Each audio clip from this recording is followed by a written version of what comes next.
Pero mientras se pasaba el video tuve que ir a mover la temperatura, estaba en los 60 y tantos. Yo digo, yo estoy aquí que me estoy congelando. No sé, no sé ustedes, pero bueno, ya la subí un poquito de 70. Pero bueno,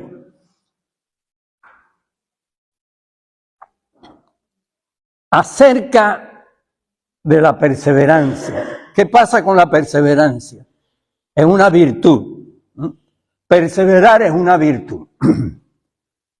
Y todo el mundo no la tiene, pero se puede adquirir. No hay que nacer con esto. Uno puede, a cualquier edad, puede desarrollar para practicar la perseverancia. Y es tan importante, mire, si Cristóbal Colón no hubiera perseverado en su propósito, en su idea de que, bueno, una vez reunido, él estaba expresando que la Tierra era redonda, que era algo que no se aceptaba en ese tiempo, y entonces, y él presentó un huevo en la reunión, presentó el huevo y para poner un ejemplo de la redondez de la Tierra, y paró el huevo o alguien lo paró así, el huevo, bueno, se cayó, pero él después tomó el huevo,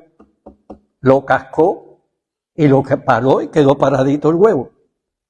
Pero su perseverancia hizo posible que le dieran los recursos para emprender esa aventura que para algunos era descabellada, porque solamente se aventuraban los hombres a navegar por la orilla del continente, las tierras conocidas. Por ejemplo, tomaban todo el borde de África, iban bajando hacia el sur, allá, y después hacia el norte, por Europa, pero salir así hacia la parte del occidente. O algunos creían que se llegaba a un punto donde el mar, bueno, había una catarata, una cascada, algo, porque era plano, como todas esas cosas, pero gracias a eso fue descubierto el nuevo mundo, como se le conoció. ¿Y qué sería de nosotros si no hubiera perseverado Thomas Alva Edison? Porque Edison fue un inventor, ¿verdad?, de este país, y inventó muchas cosas, no una, pero de la que más él se alegraba era precisamente por el uso, por el beneficio para toda la gente, para toda la humanidad. Se alegraba ¿de qué? De las luces, del bombillo eléctrico. Y él estuvo mucho tiempo allí, dedicando un pequeño laboratorio allí en su casa, una cosa humilde, sencilla, y tiempo, y todo le salía mal, no salía adelante. Y había fabricado el bombillo eléctrico, y cuando él lo encendía, explotaba. Y lo volvía a hacer otra vez en otra ocasión, y lo encendía y explotaba. ¿Cómo puede ser? Y un día su madre llegó hasta allí, fue a llevarle comida, y viéndolo a él, y el bombillo lo volvió y explotó. Y la madre, bueno, en esas expresiones que tenemos las personas, ¿no?, los seres humanos, la madre le dijo: tú lo que tienes es aire en la cabeza. Y él se quedó, aire. Claro, por eso explotaba, porque tenía aire. Y entonces él logró hacer el bombillo al vacío. Y cuando él hace el bombillo al vacío, y están los filamentos, lo prende, ¿y qué pasa? La luz. Entonces el bombillo eléctrico. ¿Desde cuándo tenemos el bombillo eléctrico? ¿Gracias a qué? A la perseverancia de Edison. Bueno, para los estudios académicos, ya sea cualquier nivel, intermedio, universitario, cualquier nivel de estudio, hay que perseverar. Hay que perseverar porque todos los años muchas personas comienzan a estudiar y no terminan su año o no terminan su carrera. Cuando yo ingresé al seminario, ingresamos como 19 en mi grupo, pero de esos 19 solamente terminamos 12 y se sumaron 3 que después se habían incorporado, que venían de otro seminario y terminaron con nosotros el último año. Así que hubo varios que no terminaron. Es necesario perseverar. Dice que el que persevera triunfa, o el que persevera alcanza. Ahora, y esto es aplicable también, ya que se ha hablado y se habla a menudo de los matrimonios, pero en los matrimonios hay que perseverar. Cuando iniciamos un matrimonio, debemos tener en mente el propósito que vamos a estar perseverando en él.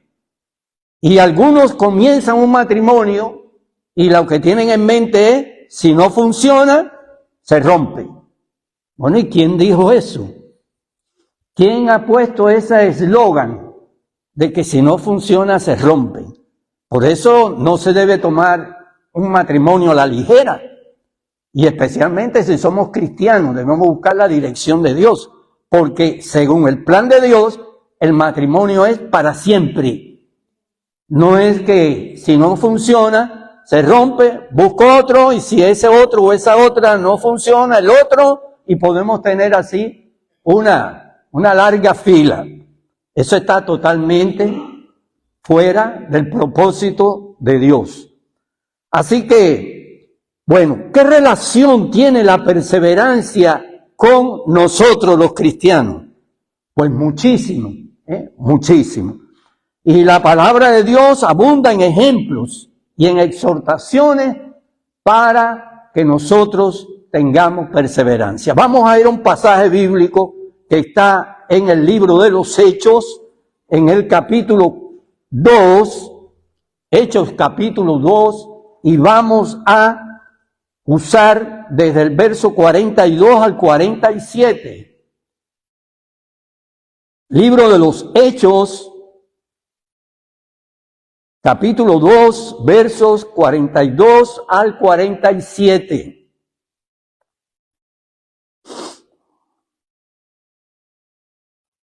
Y perseveraban en la doctrina de los apóstoles, en la comunión unos con otros, en el partimiento del pan y en las oraciones.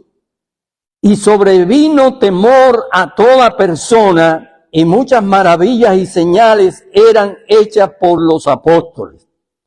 Todos los que habían creído estaban juntos y tenían en común todas las cosas, y vendían sus propiedades y sus bienes, y los repartían a todos según la necesidad de cada uno.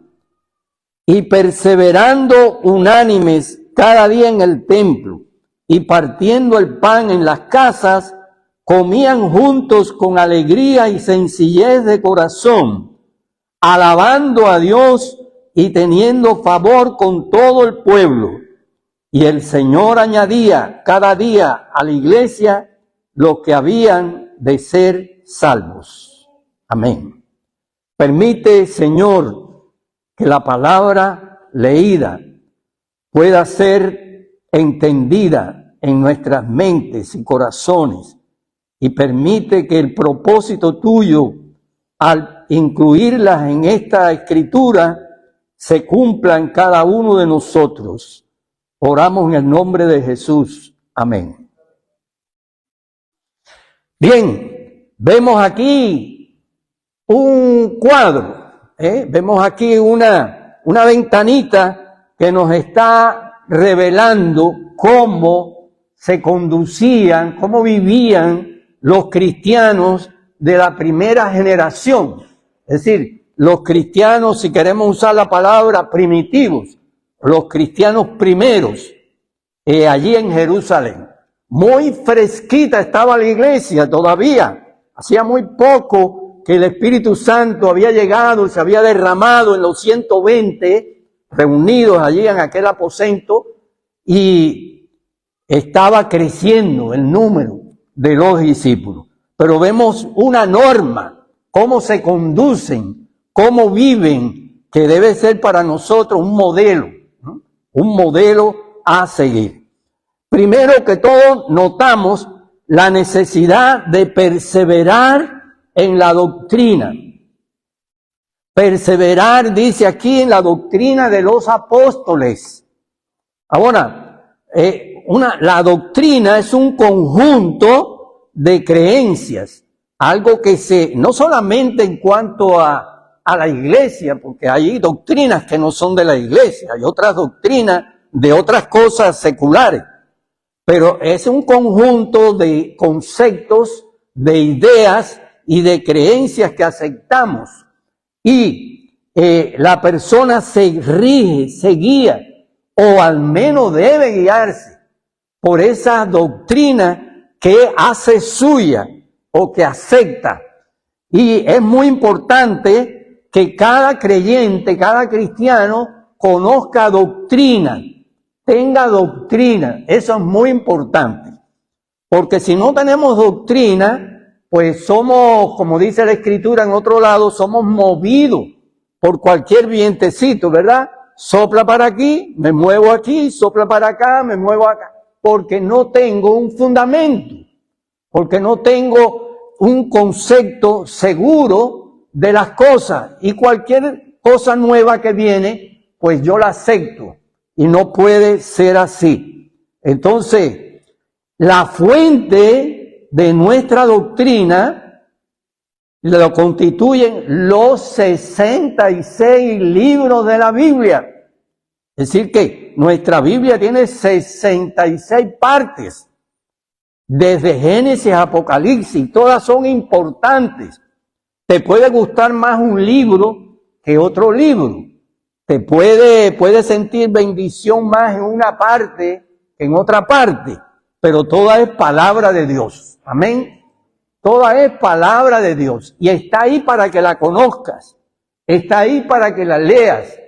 Esta misma semana una hermana me dijo, ay, nunca había leído tal libro del Antiguo Testamento. Bueno, nosotros, yo creo que cada uno de los que está aquí, esta es mi exhortación, y hace varios años hablé aquí, y hice una exhortación, y dos hermanos, y uno de ellos está aquí presente, dos hermanos se hicieron el propósito, por lo que yo expresé, y que ellos me compartieron, de leer toda la Biblia, que no la habían leído. Empezaron en Génesis, está bien. Mi opinión, para el que va a empezar a leer, que no empiece en Génesis, que empiece en Mateo y comience a leer primero Mateo, el Nuevo Testamento, y así, o simultáneamente se puede leer en el Nuevo y en el Antiguo Testamento. El asunto es que leamos la palabra. Pero yo les exhorto, si usted no ha leído toda la Biblia, léala. No es necesario leerla en el orden en que está organizada, no es necesario, pero lean, que no haya un libro de la Biblia que usted diga, ay, yo nunca lo he leído, y si no lo has leído no sabes el contenido, no sabes lo que dice. A todos nos gustan los salmos, maravilloso leer los salmos, pero ahí está el libro de Proverbios, muy bueno, lee Proverbios. Está el libro de Eclesiastés, en un mensaje. Están los profetas, los libros históricos, y están las cartas, los evangelios. Está Apocalipsis, que está allí para que se lea. Que tú no lo entiendes, no importa. Puedes decir como San Agustín. San Agustín expresaba, cuando leo el libro de Apocalipsis, no lo entiendo, pero me bendice. Me bendice. En definitiva, los detalles de las figuras y las cosas que hay allí, que son reales, que no es una mitología, Pero en Apocalipsis lo que presenta es la victoria del Señor Jesucristo, su victoria final, sobre todas las fuerzas del mal. Ese es. Y además, Génesis es el libro de los comienzos y Apocalipsis es el libro de las conclusiones. Entonces necesitamos leer la palabra de Dios. Ahora, tenemos que enfocarnos especialmente en las enseñanzas de nuestro Señor Jesucristo. Aquí están los 4 evangelios. Los 4 evangelios, pues, no son realmente biografías, ¿no? Son esbozos de la vida del Señor Jesucristo que nos habla acerca de su ministerio, que nos habla acerca de sus enseñanzas, de sus hechos sobrenaturales, de su pasión, de su muerte, de su resurrección. Y nosotros debemos de enfocarnos en eso. Periódicamente, cada uno de nosotros, cada uno de ustedes, cada cristiano debe estar leyendo a menudo, periódicamente, un evangelio. Eso es otra cosa que voy a señalarles. Si ya leíste toda la Biblia, es una bendición, pero no quiere decir que terminaste. Acabas de empezar. Es como el que tiene un hijo, o la mujer que tiene un hijo. Dio a luz, tiene un hijo. Terminó el embarazo. Ahora comienza lo grande de la vida. Tener el hijo, hacerlo hombre, mujer. Entonces, eso sigue. Si terminaste de leer toda la Biblia, quiere decir que tú tienes que ahora seguir leyendo, porque ella es tu alimento. Si tú cierras la Biblia, ¿cómo te alimentas? ¿Cómo te alimentas? Porque el alimento de nosotros es la palabra de Dios. Y por lo tanto, es lo que nutre tu fe. Tu fe crece con la palabra. Y eres protegido, resguardado por lo que no es del Señor, por la palabra. Entonces, hermanos, tenemos que, aquí está la doctrina de Cristo. Es decir, lo que Cristo enseñó. Donde más abunda la enseñanza de Jesús es en el Evangelio de San Juan. Pero en los 4 evangelios están sus enseñanzas.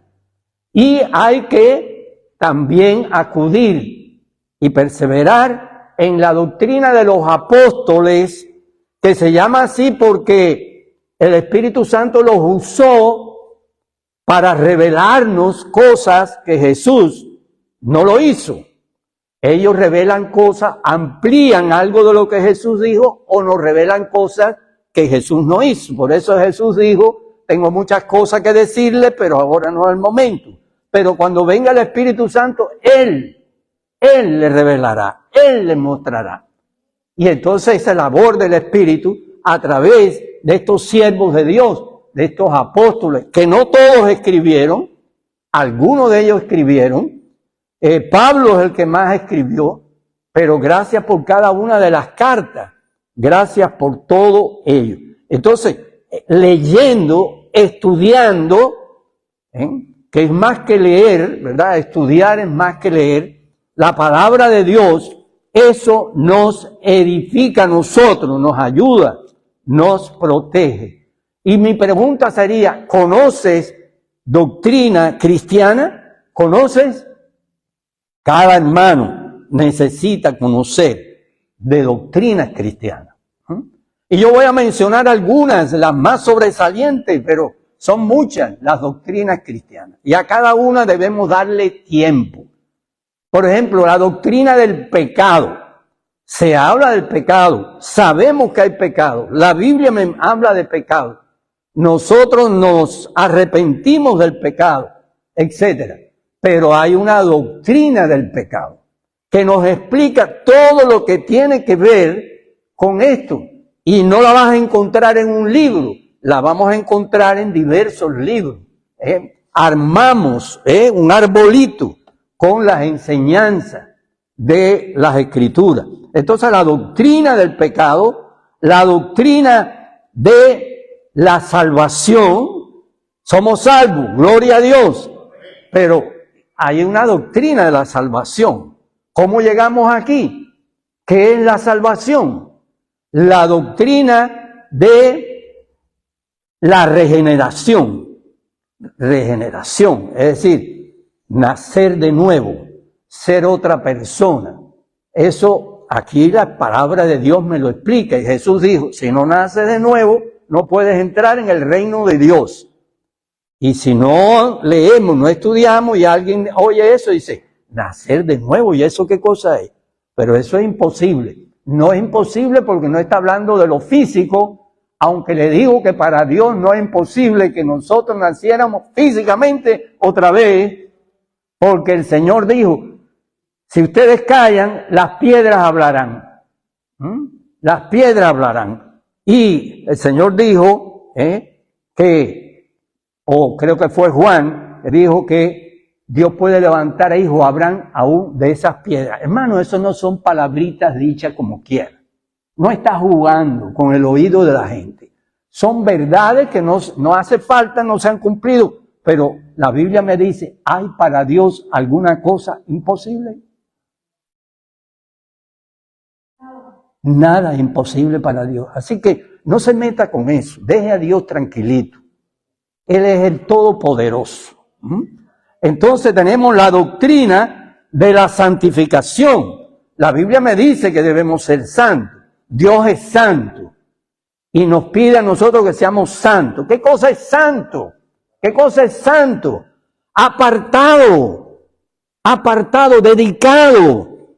Que me aparto de qué? Del pecado, del mundo, de la maldad, para vivir siguiendo los caminos del Señor. Ahí es donde está la santidad. Eso no tiene nada misterioso, nada que nos pueda a nosotros, atemorizar, todo lo contrario. Entonces, la doctrina de la santificación, la doctrina de la segunda venida de Jesús. ¿Cuántos creen que Jesús viene otra vez? Yo lo creo. Mi Biblia lo dice. Y si tienes una Biblia, tu Biblia lo dice, que Jesús viene otra vez. Y Jesús nos dijo, miren, cuando ustedes vean estas cosas suceder, ya está a las puertas. Es decir, que nos dejó algunas señales. No nos dijo en el año 2000, ni en el 2020, ni en el 30, ninguna fecha. El que pone fecha está contrario a la palabra de Dios. Porque Jesús dijo que ni los ángeles sabían esa fecha, ese día. Pero Él nos muestra algunas señales y miramos, y las señales las estamos mirando. Quiere decir que está cerquita. Yo recuerdo que una vez oí, y lo experimenté, ¿no? Oí a un predicador decir hace muchos años, dice, cuando estás esperando un autobús en una parada y el autobús demora y demora y demora, mientras más demora está al llegar. Está al llegar. Yo estaba en una parada, quería ir a la estación de ferrocarril y estaba allí, podía ir a pie, pero me quedaba lejos. Y yo espera, como menos mal que el maletín que tenía era pequeño, no pesaba.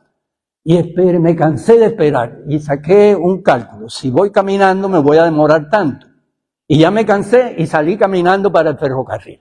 Y salí caminando. Cuando había caminado como 3 cuadras, el autobús me pasó por al lado. Entonces, así pasa con el Señor. Muchos dicen, eso demora, pero está al llegar. Ahora, tenemos que pensar en la doctrina de los ángeles. Yo prediqué aquí hace algunos meses acerca de los ángeles. La doctrina de los demonios. La doctrina del reino que Dios va a establecer. Y podemos hablar de más doctrinas, pero tenemos que saberlo. ¿Y dónde lo puedo saber? Este es el libro de texto, este es el libro de la fuente donde yo puedo adquirir este conocimiento. Así que cuando veas que estás en la verdad, cuando tú veas que estás en la verdad, persevera en ella. Persevera en esa, estudia la Biblia, examínala, lea. Y les voy a decir una cosa. Consulta las Escrituras. Qué bueno que hay aquí no hay mucho, pero ojalá todo. Yo quisiera que toda la iglesia tuviera esa práctica. ¿Cuál? Tomar notas de lo que se enseña. O al menos, después que ya se tiene la predicación, usted por la noche, el lunes, el miércoles, el día que usted quiera, se sienta otra vez y la escucha, porque está grabada. ¿Y por qué? Porque usted va a confrontar. Usted va a confrontar. Toma la Biblia en la mano y usted va a confrontar. Hermanos, no se puede aceptar con los ojos cerrados todo lo que dice el pastor. Usted no puede aceptar todo lo que dice quien quiera que esté parado aquí y le enseñe. Se llame Santiago, se llame como se llame. O un maestro de una clase dominical. Usted no puede dar por hecho y por realidad. Usted tiene que confrontarlo. Lo que oí en la iglesia, lo que el pastor enseñó, y ahora yo voy a la palabra. Y entonces veo que es cierto. No es que sea mentiroso, pero es que es cierto que el pastor o el predicador o el maestro está enseñando la verdad de la palabra de Dios. Porque si usted se traga todito, se lo traga, entonces le van a pasar gato por liebre. Y hay algunas personas que se han comido un gato creyendo que es un conejo. Yo he conocido a un pastor, una vez le vendieron, decía que era un conejo y lo vendieron ya muerto, es decir, arreglado y sin piel, sin nada. Y bueno, se comieron aquello y después, al poco tiempo, conocieron que se habían comido un gato. Entonces no podemos nosotros, por eso vienen los problemas. Y por eso se desvían muchos cristianos, por eso se desvían congregaciones. Porque nosotros no podemos aceptarlo todo, sino confrontarlo con la palabra de Dios. Hay una iglesia en la Biblia que cuando Pablo enseñaba, esta iglesia, Pablo que fundó esa iglesia, pues esos hermanos, los de Berea, un pueblo llamado Berea, allá en Macedonia, hoy Grecia, los bereanos confrontaban las Escrituras para comprobar si lo que Pablo decía estaba en lo cierto. Y fueron muy entendidos los bereanos. Así que, mis hermanos, necesitamos nosotros perseverar en la doctrina de los apóstoles. El diablo va a tratar, si fuere posible, engañar aún a quienes, a los escogidos. Ahora, aquí notamos también la necesidad de perseverar en la oración. Me dice el mismo versículo 42, que perseveraban en las oraciones. Bueno, también Colosenses 4:2 me dice así: perseverad en la oración, velando en ella con acción de gracias. La oración es el medio que tenemos para comunicarnos con Dios. En la oración, a través de la oración, adoramos. ¿Lo saben? Espero que ustedes adoren en la oración. A través de la oración, alabamos. Adoración y alabanza van de la mano, ¿verdad? Adoramos, alabamos en oración. A través de la oración damos gracias. Porque hay mucho de qué darle gracias a Dios. ¿Ustedes lo creen? Mucho. El Salmo 103 dice: bendice alma mía Jehová, y bendiga todo mi ser su santo nombre. Bendice al alma mía Jehová, y no olvides ninguno de sus beneficios. Quiere decir que tú, realmente cada persona sobre la tierra, pero los otros no le interesa, no buscan, no creen, no, etcétera. Pero tú no puedes olvidar los beneficios de Dios. Porque si estás sentado aquí, si están respirando tus pulmones y exhalamos, es porque es un beneficio de Dios. Para poner un ejemplo, porque durante la pandemia del COVID, muchos no sobrevivieron porque sus pulmones colapsaron. Y los tuyos, aun cuando te haya dado o no te dio, o te dio ese virus, tú estás aquí haciendo el cuento.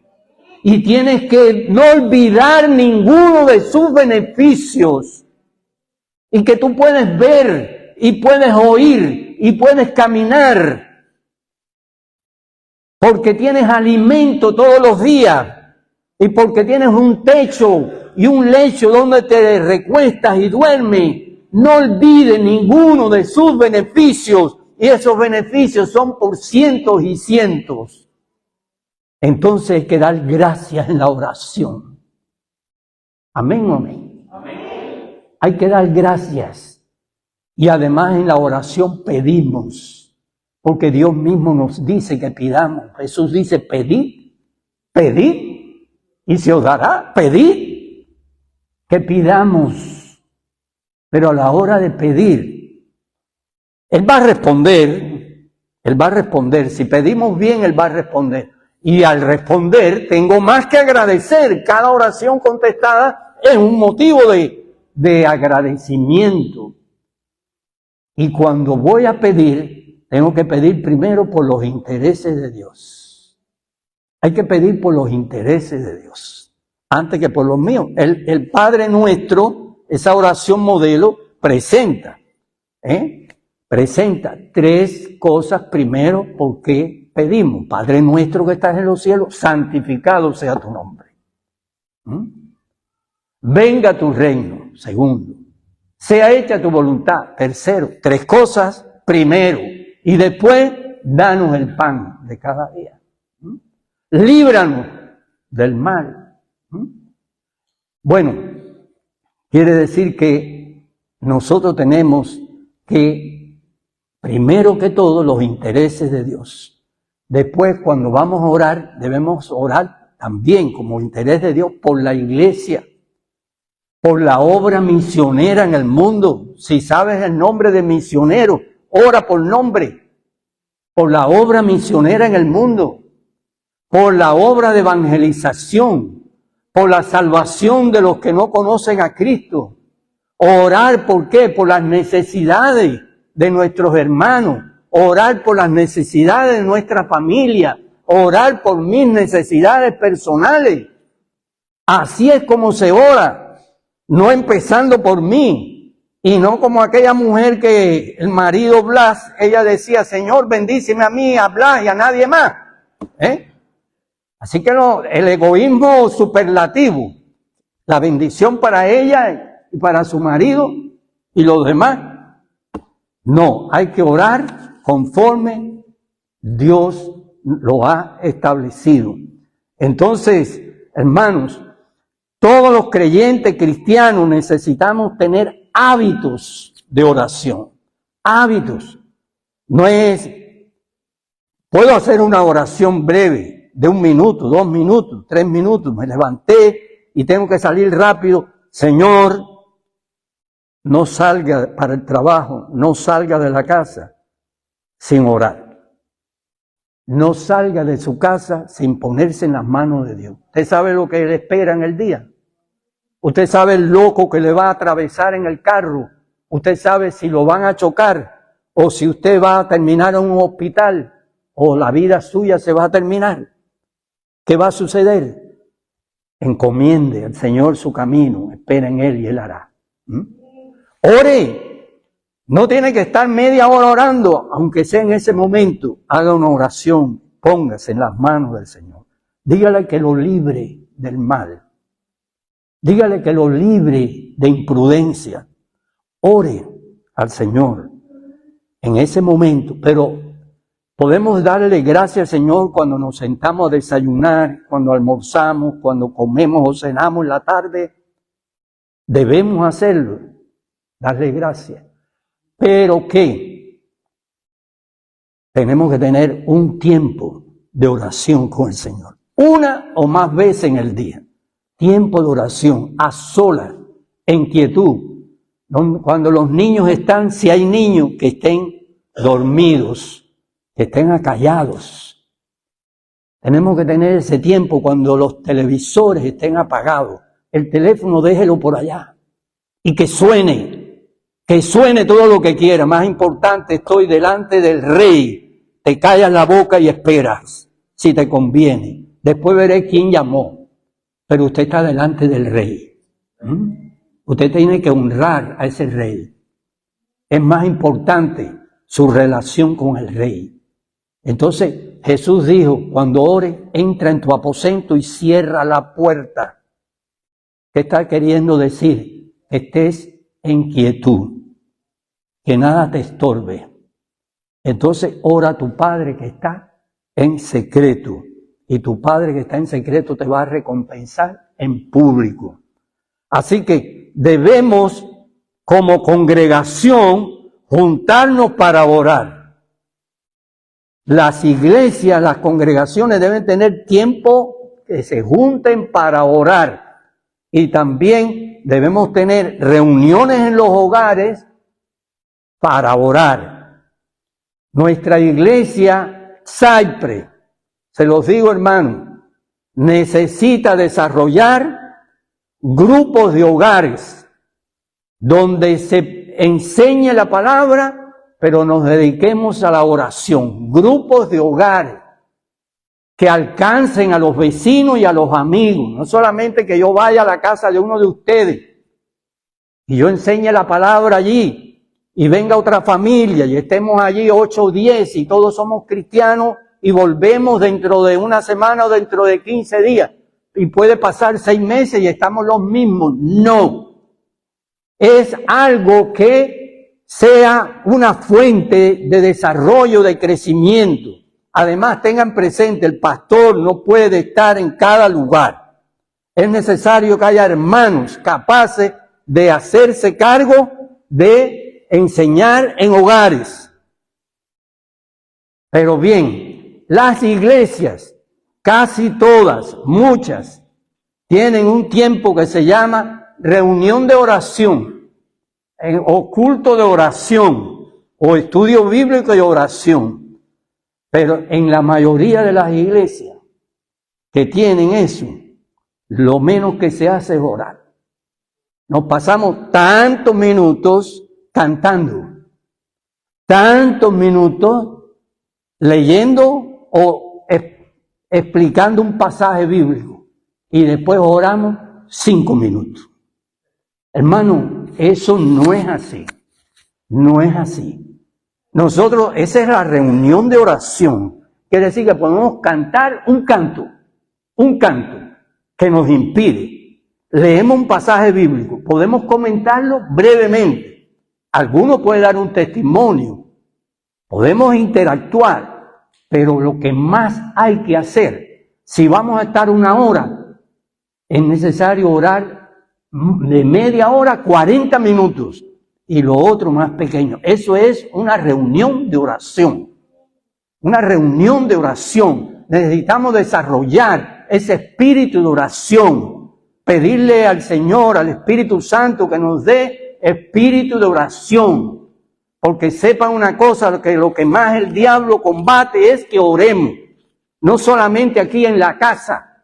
Pruébelo usted. Usted quiere orar y empieza, y a veces, y esos autores cristianos, y conocidos autores cristianos, en sus libros yo lo he leído, y dice, y me he puesto a orar, y de pronto he sentido un hambre, pero ¿y esa hambre dónde está? Si no la tenía. Y un hambre, y estoy orando, pero allí en mi interior estoy luchando para ir al refrigerador a buscar algo, o tengo sed, o me empieza a picar por aquí, por allá, y a rascar, pero ¿qué pasa? O empieza una bulla, o algo. Es que el diablo no quiere que ore. ¿Lo entienden? Yo lo he experimentado, no sé si soy el único que lo ha experimentado, pero eso es una verdad. El diablo no quiere que ores. Entonces, recuerda esto. La familia que ora unida permanece unida. Y la iglesia que ora unida permanece unida. Eso es la necesidad, una de las razones por las que debemos orar. Y seguimos adelante. Vemos aquí la necesidad de perseverar en la comunión unos con otros. Dice el verso 42, perseveraban en la doctrina de los apóstoles, en la comunión unos con otros. Y dice también el verso 46, y perseverando unánimes cada día en el templo y partiendo el pan en las casas. Eso de partir el pan, ¿sabe lo que quiere decir? Que celebraban la cena del Señor. No es que se estaban comiendo un pan cualquiera, el mejor pan de la mejor panadería, no, es que estaban participando de la cena del Señor. Esa es una expresión, partir el pan. Dice, partiendo el pan de las casas, comían juntos con alegría y sencillez de corazón. Ahora, bueno, aquí, que el hombre fue creado, Dios nos creó allí y puso a Adán y Eva en el huerto de Edén. El hombre fue creado para tener compañerismo con otros hombres. Es decir, estoy hablando hombres y mujeres, no estoy hablando de sexo. Con otras personas, con otros seres humanos. Fuimos creados, somos un ser gregario. Necesitamos eso de vivir allá arriba en una montaña, un ermitaño. Ese no es el propósito de Dios. Así no se vive. Se vive en grupos, en una aldea, en un pueblito, en una ciudad, pero se vive en compañía de otros seres humanos. Y también el creyente cristiano es llamado a formar parte de una congregación. ¿Alguien puede no estar en una congregación y ser cristiano? Claro que sí. Alguien puede ser cristiano porque lo que me hace cristiano es cuando yo le recibo a Él en mi corazón y lo acepto como mi Salvador, como el Hijo de Dios. Por eso soy cristiano, no por venir aquí. Pero, ¿qué pasa? Cada cristiano, a no ser que haya alguna razón más allá de sus posibilidades, cada cristiano tiene que congregarse, porque Jesús fundó su iglesia. Él lo dice, mi iglesia. Jesús fundó su iglesia, no la fundó Pablo, ni Pedro, ni los apóstoles, el Señor Jesucristo. ¿Y sabe qué cosa es una iglesia? Una asamblea, es un cuerpo, es un grupo. Una iglesia son 20 personas, 200, 2000, no sé, un grupo. Un cristiano solo no es una iglesia. Entonces, hermanos, nosotros no somos llaneros solitarios. Cuando yo era jovencito, leía muchos libritos del llanero solitario y de los cowboys aquí del oeste americano. Pero no somos llaneros solitarios. Estamos juntos, en conjuntos. Nosotros cada cristiano es parte de un cuerpo que es la iglesia. Cada cristiano es parte de una familia espiritual que es la iglesia. Es así. Entonces, dice Hebreos 10:25. Hace años me aprendí esto, Hebreos 10:25. Dice, no dejando de congregarnos como algunos tienen por costumbre, sino exhortándonos, y tanto más cuando veis que aquel día se acerca. Así que en los días de los apóstoles, en los días que se escribió el libro de Hebreos, ya algunos tenían la costumbre de no congregarse. Los otros días vi en Facebook esta expresión que dice, alguien lo puso allí, un cristiano, pastor, no sé quién fue, pero dice, si te pasas mucho tiempo sin congregarte, llegará el momento que sentirás que no te hace falta. Si pasas mucho tiempo y no te congregas, llega el momento que tu interior, en tu vida, dice, no hace falta. Ahora, yo recuerdo en una iglesia que estuve hace muchos años, una de mis primeras iglesias como pastor, había una familia cristiana. Esta hermana era una columna de la iglesia.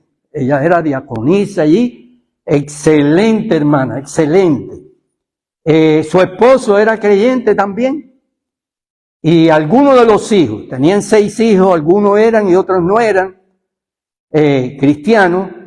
Y una nuera de esta hermana también era una cristiana de esa, como decimos, de puntería, de esa que se puede, madura, que se podía contar con ella siempre y entendida. Pero el esposo de esta hermana, que era creyente, él se pasaba 4 o 5 meses en la iglesia, domingo por domingo, y los días entre semana, no faltaba ni un día. Y después, sin saber por qué, se pasaba 4 o 5 meses que no se aparecía por la iglesia. Para nada, para nada. Como si la iglesia no existiera. Y eso en él era un ciclo. No puedo precisar la cantidad de meses, pero era un ciclo. Un tiempo que sí, un tiempo que no. Un día la nuera, hablando conmigo y con otro, habló de eso y dice, hablando de que él estaba y no estaba, se aparecía, dice, bueno, hay que orar cuando él esté en la iglesia, que en el tiempo que está en la iglesia, que está viniendo, hay que orar que el Señor se lo lleve. Hay que orar que el Señor se lo lleve, porque si el Señor se lo lleva cuando está afuera, no sé lo que va a pasar. Bueno, hay un coro que hace años cantábamos y a los niños le enseñábamos y se actúa, ¿verdad? Se hace, dice, Cristo nos manda que subamos más. Cristo nos manda que subamos más. Pero subiendo y bajando, nunca llegaremos. Subamos mirando a Cristo cada día más. Hermano, subiendo y bajando, no vamos a llegar. Cristo nos manda que subamos. El que está hoy aquí y después un mes se está enfermo, eso Dios lo sabe. Ni hay que te informe para orar. Si salió de viaje y se fue a otro estado, a otro país, de viaje, de vacaciones, de trabajo, Dios lo sabe. Razones que impiden, Dios lo sabe. Pero si usted no está enfermo, si usted no está de viaje, si usted no está trabajando, ¿por qué no se congrega, hermanos y hermanas? Ahora, una pregunta. ¿Quiénes son los amigos suyos, hermanos? ¿Quiénes son las amigas suyas, hermanas? ¿Quiénes son? Bueno, miren. Nuestros amigos deben ser cristianos. Excepcionalmente nosotros podemos tener un amigo que no sea cristiano. Excepcionalmente. Sí se puede. Pero si usted tiene amigos, esos amigos sean creyentes. Alguien dijo que cuando un cristiano y uno no cristiano andan juntos siempre, para arriba y para abajo, juntos siempre, está pasando una de 2 cosas. O ese que no es cristiano está acercándose a Dios y se va a entregar a Cristo, o ese que es cristiano se está alejando de Dios. Así que nuestros amigos tienen que ser cristianos, porque es el motivo de conversación que tenemos, es el círculo. Cada uno de los demás cristianos son mis hermanos, pero entre mis hermanos van a surgir mis amigos y mis amigas. Es así. No porque seamos en una iglesia 50, 100, la cantidad que sea, todos son mis amigos. No, no, no, no. Somos conocidos y nos queremos, pero sabemos que un amigo es una persona que se acerca a nosotros, que tiene una identidad con nosotros, que todos los seres humanos no podemos tener muchos amigos, pero pocos y buenos. Así son los amigos y las amigas. Entonces, ellos perseveraban, dice la palabra, en hacer cosas buenas. Perseveraban en hacer cosas buenas. Bueno, miren, Gálatas 6:9 dice, no nos cansemos pues de hacer el bien, porque a su tiempo segaremos si no desmayamos. No te canses, no te canses. No te canses de hacer el bien. No te canses de servir. No te canses. A su tiempo vamos a segar. Jesús no se cansó. Dios no se ha cansado con nosotros. ¿Cuánto yo le he fallado a Dios desde que lo conocí? ¿Cuánto le han fallado a ustedes? Pero no se cansa contigo. Todavía tiene interés contigo. Todavía te ama. Todavía quiere hacer grandes cosas en tu vida. No se cansa conmigo. Entonces, no te canses, hermanos. Existen muchas formas de hacer el bien, pero yo voy a señalar aquí unas poquitas que son, lo que entiendo, las más importantes. Hay muchas formas de hacer el bien, muchas. Dar un plato de comida, llevar a una persona al hospital o a la cita médica, acompañarlo, lavarle la ropa a alguna familia, a una hermana que está recién operada, cuidar los niños. ¿Cuántas cosas se pueden hacer? Muchísimas.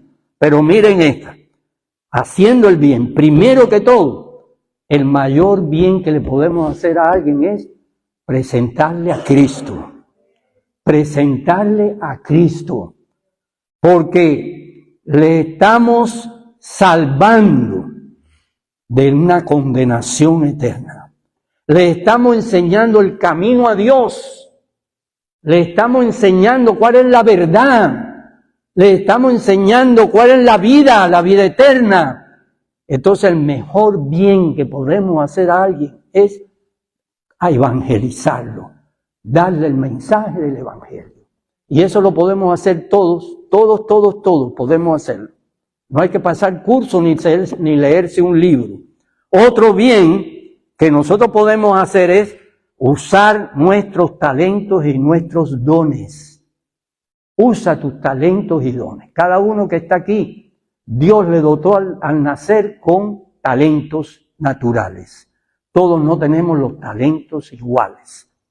Capacidad para las ciencias, para las letras, capacidad para las manualidades, hacer esto, hacer lo otro. Hay gente con capacidad inventiva, todos tenemos talentos. Pero cuando tú viniste a ser cristiano y tú crees en Cristo como tu Salvador, el Espíritu Santo te reparte dones espirituales. Dones espirituales.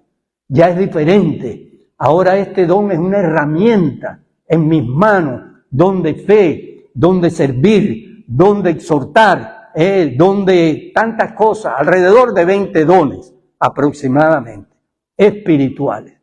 Entonces, usa tus talentos y tus dones. Y otra cosa es servir a todos en todo lo que esté a nuestro alcance. Recuerdo cuando estudiaba en el seminario, en una clase, se nos dijo esto de un autor, ahora no recuerdo bien el autor, pero dice, este autor escribió, haré todo el bien que pueda, a todas las personas que pueda, todo el tiempo que pueda, en todos los lugares que pueda. Hacer todo el bien que pueda. Entonces, sean hermanos en la fe o no lo sean, todos los que necesiten ser ayudados, debemos, si está a nuestro alcance, ayudarlos. Es así. Ahora, termino. El Señor Jesús dijo esto 2 veces, está en los evangelios. el que persevere hasta el fin será salvo. Nuestro camino de la vida cristiana no es por un tiempo.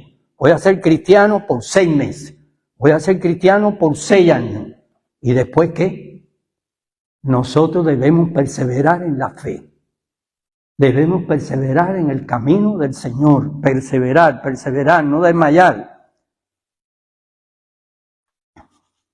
No podemos ser cristianos de impulso, como aquel hermano que yo les dije, que yo lo conocí mucho, que salimos juntos, que visité muchas veces su casa, pero no podemos ser hermanos de impulso ni de temporada. Así que persevera en la buena doctrina, persevera en la oración, persevera congregándote, teniendo comunión con los hermanos y persevera haciendo buenas cosas. Que Dios les bendiga, hermanos. Amén.